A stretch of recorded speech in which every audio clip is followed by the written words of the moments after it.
Yo Chelsea fans, welcome back to Bridge of Blue bareng gue Nanda Sugiono. Di video kali ini gue pengen seperti biasa ya, ini adalah last match of the season di match day ke-38. Seperti biasa gue akan menyajikan preview match analisis untuk kalian semua. Kira-kira siapa yang akan dimainkan di pertandingan ini dan seperti apa match terakhir melawan Sunderland di Stadium of Light ini akan dimainkan ya. Pertandingan ini sendiri merupakan pertandingan terakhir dan kemungkinan besar menjadi pertandingan perpisahan dengan Enzo Fernandez ya, yang akan hengkang. Videonya udah gue bikin kemarin nih, jadi kalian bisa langsung cek aja di video gue sebelumnya. Dan ya, pertandingannya akan dimainkan di Stadion Sunderland, di Stadion of Light jam 10 malam hari Minggu ya, waktu Indonesia Barat. Dan serentak nanti seluruh pertandingan Premier League ini akan diadakan di jam 10 malam. Premier League sendiri sudah memiliki juara baru di musim ini, yaitu Sidia ya, dan kelihatannya pertandingan ini tidak terlalu berimpact terhadap perburuan gelar juara di musim ini. Tapi yang seru sebenarnya adalah perebutan zona Eropa ya. Seperti Liverpool dan Bournemouth yang masih memperebutkan slot untuk Liga Champion, dan juga Chelsea dan Sunderland ini juga sama yang masih kemungkinan besar akan memperebutkan Liga Champions. Tapi sebelum gue mulai, gue pengen sapa-sapa dulu seluruh True Blue yang sudah bergabung di channel ini. Ada True Blue dari Jombang, True Blue dari Palembang, dan True Blue dari Bekasi. Terima kasih untuk kalian semua yang sudah bergabung di channel ini dan selalu setia meramaikan kolom komen di bawah. Thank you banget, ramai banget yang komen. Yakinlah bahwa gue selalu membaca komen kalian. Dan untuk kalian yang baru join, jangan lupa untuk klik tombol subscribe, nyalain loncengnya, bantu gue buat sampai ke 10.000 subscriber. Tinggal 1.800-an lagi guys. Dan kalian juga bisa bantu gue dengan memberi hype di video ini supaya makin banyak True Blue yang bergabung di channel ini. Kita coba lihat dulu ya. Ini adalah klasemen sementara saat ini. Chelsea berada di peringkat ke-8 dengan 52 poin ya. Terakhir menang melawan Spurs dengan nilai skor 2-1, dan Sunderland saat ini berada di peringkat 10 dengan 51 poin.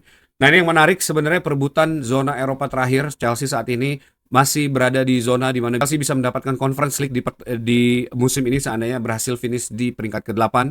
Sedangkan Brentford yang memiliki poin yang sama dengan Chelsea ini akan menghadapi Liverpool ya, dan Liverpool sendiri ini harus mengunci kemenangan untuk memastikan langsung lolos ke Champions League di musim depan, karena kekalahan ini akan mengancam Liverpool turun ke peringkat ke-6. Sedangkan Bournemouth ini akan melawan Nottingham Forest. Dan kedua tim ini sudah tidak memiliki kepentingan lagi, tinggal Bournemouth aja ini yang berusaha untuk naik ke Champions League untuk pertama kalinya ya. Kalau seandainya dia menang dan Liverpool kalah, ini kemungkinan masih Liverpool sebenarnya, karena point difference-nya ini cukup jauh ya, goal difference-nya cukup jauh.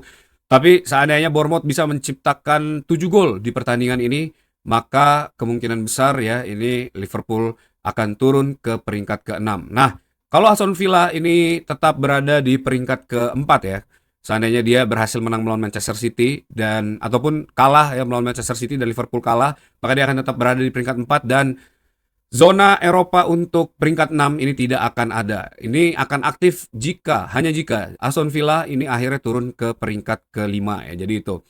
Nah, kemudian juga untuk posisi Europa League ini masih bisa banget Chelsea untuk menyodok ke atas ya, dengan situasi Brighton ini harus kalah dengan Manchester United. Saat ini Brighton memiliki 53 poin ya, hanya selisih 1 poin dari Chelsea, dan Chelsea ini harus menang melawan Sunderland untuk bisa rangsek naik ke atas untuk menggantikan Brighton ya. Sedangkan jika Chelsea kalah, ini kemungkinan besar Chelsea akan terlempar keluar dari zona Eropa ya. Jadi ya itu, ada kesempatan juga untuk Sunderland di pertandingan kali ini untuk masuk ke zona Eropa pertama kalinya, dan tentu ini akan menjadi pertandingan yang sangat menarik ya, karena kedua tim sama-sama memiliki kepentingan untuk masuk ke zona Eropa di musim depan ya. Jadi Chelsea dan juga Sunderland ini memiliki kepentingan, dan ini akan menjadi pertandingan yang sangat sengit menurut gua. Nah, selain pertandingan-pertandingan tersebut, ada juga pertandingan degradasi ya, yang masih juga kemungkinan besar akan menarik perhatian di akhir musim ini. Ada Spurs ini yang masih berusaha untuk memastikan diri lolos dari degradasi, akan menghadapi Everton ya, menjamu Everton. Ini Spurs wajib menang, karena West Ham ini seandainya menang melawan Leeds United ini akan naik ke peringkat ke-17. Tapi kalau kedua tim ini menang, maka kedua-duanya tetap akan berada di posisi yang sama, dan West Ham yang akan dipastikan akan ke Championship untuk musim depan ya. Dan West Ham ini kita tahu ada Jarrod Bowen yang juga diisukan sedang diincar oleh Chelsea untuk musim depan ya. Ya walaupun secara head to head di seluruh total kompetisi atau pertandingan antara Sunderland melawan Chelsea, ini Chelsea sebagian besar menang, tapi di putaran pertama musim ini Chelsea kalah ya di Stamford Bridge melawan Sunderland. Ini dua gol terakhir yang dilesakkan oleh Talbi di menit ke 90 plus 3 ya, setelah Garnacho ini membuat gol cepat di menit keempat, kemudian dibalas dengan Isiodor, dan akhirnya itu ada sempat satu kesalahan ya sehingga membuat counter attack dan dibuat gol oleh Talbi di akhir-akhir babak kedua. Nah tentu ini tidak boleh terulang lagi karena kekalahan lawan Sunderland lagi-lagi ini akan melempar Chelsea ke luar zona Eropa, dan tentu ini akan membuat Xabi Alonso lebih sulit lagi untuk membuat tim atau membangun tim di musim depan karena akan banyak banget kerugian yang dialami oleh Chelsea baik dari sisi finansial terus juga dari sisi attracting untuk mengajak pemain bergabung karena Chelsea tidak bermain zona Eropa ya, dan juga nanti kemungkinan besar akan berentet ke mana-mana ya, baik termasuk juga core player yang berada di Chelsea saat ini. Nah, seperti apa pertandingan ini akan dimainkan oleh McFarlane yang saat ini masih menjadi interim ya dan akan masuk sebagai coaching staff di tim pelatihannya Xabi Alonso. McFarlane sendiri sudah menyatakan Joe Pedro, Reece James ya, dan beberapa pemain yang absen kemarin, Liva Colwill ini sudah kembali berlatih dan siap untuk diturunkan. Dan buat gue sendiri pertandingan ini akan sangat penting karena juga selain menjadi era atau ajangnya para pemain membuktikan diri kepada Xabi Alonso untuk membuat atau masuk ke dalam tim di musim depan, ini juga merupakan pertandingan yang wajib dimenangkan karena harus mengunci zona Eropa untuk musim depan ya. Siapa aja 11 pemain yang akan dimainkan di pertandingan kali ini? Kita akan mulai dari backline 4, yaitu Robert Sanchez yang pastinya masih akan dipasang. Terus ada Marco Correa, Liva Colwill, Trevor Chalobah, dan juga Reece James di pertandingan ini ya. Di pertandingan melawan Spurs kemarin itu Chelsea memainkan duet Fana dengan Jarol Hato, dan kedua pemain itu juga bekerja cukup baik. Dan saatnya kali ini adalah Liva Colwill dan Trevor Chalobah menurut gue yang turunkan. Karena ingat, dua game terakhir ini menurut pengakuan dari McFarlane merupakan ajang audisi untuk Xabi Alonso melihat klub ini ya, dan siapa aja pemain yang bisa menjadi core player dan masuk ke skuad utama Xabi Alonso di musim depan. Tentu kesempatan ini tidak akan disia-siakan oleh para pemain, akan mengeluarkan kemampuan terbaiknya, dan lagi-lagi ini adalah pertandingan yang sangat penting. Menurut gue McFarlane wajib mengeluarkan seluruh skuad terbaik yang available di pertandingan ini ya.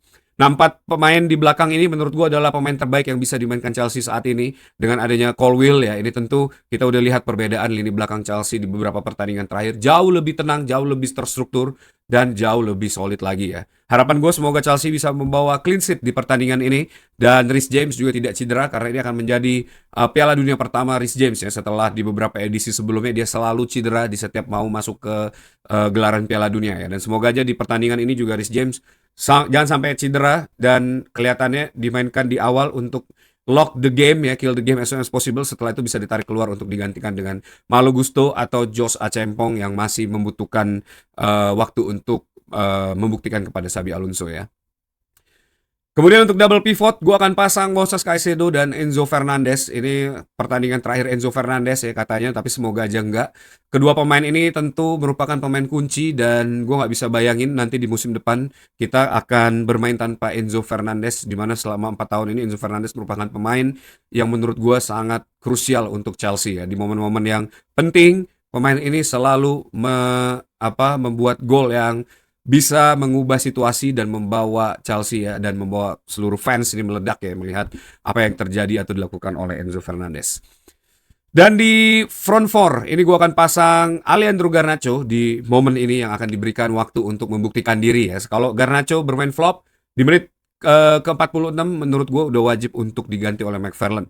Cole Palmer yang sudah dipastikan tidak berada di skuad Inggris, dan semoga dia bisa melakukan redemption di pertandingan ini dengan mencetak brace ataupun gol minimal ya, dan mengembalikan lagi jati dirinya seperti Cole Palmer yang kita kenal ya. Dan Pedro Neto ini juga yang gue berharap bisa bermain dengan maksimal karena dua pemain sayap ini di pertandingan melawan Spurs tidak diberi waktu, dan semoga aja ini mereka bisa menunjukkan ya kemampuan terbaik, terutama Pedro Neto yang gue berharap masih berada di skuad Xabi Alonso di musim depan untuk menjadi pelapis di sisi kanan ya, karena track backnya Pedro Neto dan juga defensive dan physicality-nya ini sangat diperlukan untuk Chelsea di musim depan. Untuk posisi nomor 9 ini Joe Pedro ya, yang kemarin juga tidak main di pertandingan ini, juga gue berharap bisa membuat brace atau gol ya, sehingga Xabi Alonso bisa melihat bahwa pentingnya seorang Joe Pedro. Kita tahu Liam Delap di pertandingan melawan Spurs kemarin bermain sangat buruk ya, bahkan dia mendapatkan kartu kuning, tidak ada shoot, tidak ada gol, hanya mematahkan rahang dari Spence ya. Nah ini semoga dengan hadirnya Joe Pedro, lini depan Chelsea ini nggak kusut lagi seperti pertandingan melawan Spurs, dan Chelsea bisa membawa 3 poin ya dengan baik di pertandingan kali ini. Nah ini dia 11 pemain yang akan gue mainkan. Ini adalah para pemain bukan terbaik ya untuk lini serang, tapi adalah para pemain yang mungkin kemungkinan besar dimainkan oleh McFarland di pertandingan kali ini. Coba tulis pendapat kalian di kolom komen, siapa yang harusnya dimainkan di pertandingan ini dan seperti apa nanti pertandingan ini akan terjadi ya. Ya, ini adalah pertandingan yang memang sangat dinanti-nanti ya, last kick off di musim ini. Berarti dengan selesai pertandingan ini, kita akan berjumpa lagi di musim depan, tapi jangan khawatir, akan banyak konten-konten mengenai Piala Dunia di jeda antara musim ini dan musim depan, dan kita akan melihat para pemain ini ya, diboyong ke Jakarta, akan melawan AC Milan di tanggal 8 Agustus, jadi pastikan kalian semua nanti bergabung bareng gue rame-rame, kita ketemu dengan Chelsea, kita teriakan yel-yel yang selama ini kita cuma bisa teriakan dari layar televisi ya. Dan gue juga akan mengadakan watch long, jadi pastikan kalian semua bergabung di channel ini jam 10 malam. Gue akan mulai jam 9, kita akan Q&A seperti biasa. Dan akan ada seperti biasa juga giveaway untuk kalian semua ya. Jadi pastikan kalian subscribe, nyalain notify-nya, akan gue keluarin hari ini juga untuk link watch long-nya ya. Dan juga jangan lupa kalian bisa support gue dengan subscribe channel ini, nyalain loncengnya, bantu gue buat sampai ke 10.000 subscriber ya. Terima kasih untuk kalian semua yang sudah menyaksikan video ini sampai akhir. Tetap dukung Chelsea, want to always be blue, up to Chelsea.